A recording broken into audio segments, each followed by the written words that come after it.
Hey guys, Google had an event where they completely surprised us by announcing the totally out of the blue Pixel 8 and Pixel 8 Pro and the Pixel Watch 2 that somehow never leaked. It just completely caught us off guard. I like the Pixel and there's a lot that I was looking forward to for the next stuff. So, they delivered on a lot of that stuff, but it also comes with a new price. So, okay, on the outside Pixel 8 and 8 Pro do still look like Pixels, right?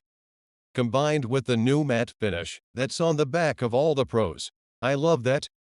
I think it might be my favorite alongside matte black. Maybe it's a toss-up between the two, but then around the front, both displays have actually gotten better. So the bezels are a bit thinner, and they look pretty uniform all the way around to me. And then they're both dramatically brighter, up to 2000 nits peak brightness on the Pixel 8 and 2400 nits on the 8 Pro.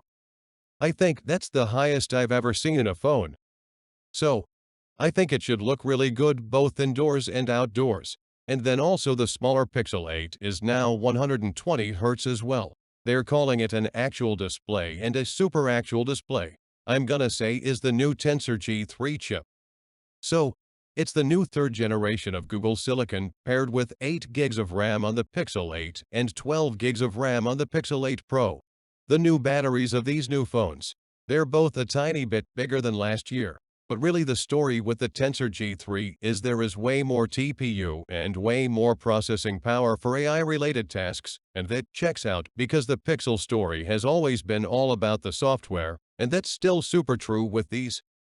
They're doing more stuff with the front-facing camera to make stuff like face unlock and unlocking stuff in apps more secure. But what would a Pixel be without some camera magic?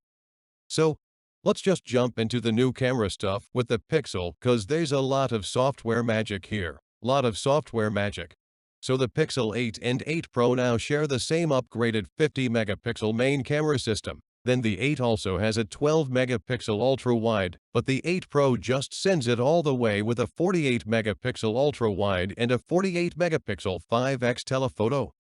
There's a new thermometer app on the phone, and when you open it, it asks you to select a material to measure the surface temperature of, I guess, to be the most accurate. So you pick your material and then you just get up close to your subject, like within 2 inches of it, and tap to measure, and you get your temperature, which is it works. It's pretty neat, I guess. The new prices. So, Pixel 8 is gonna start at $699, which is $100 more than last year. And then the Pixel 8 Pro is gonna start at $999. I think you can justify it though. There's gonna be a bunch of videos in the next couple weeks. So, stay tuned for that stuff, and get subscribed. Alright, catch you in the next one. Take care.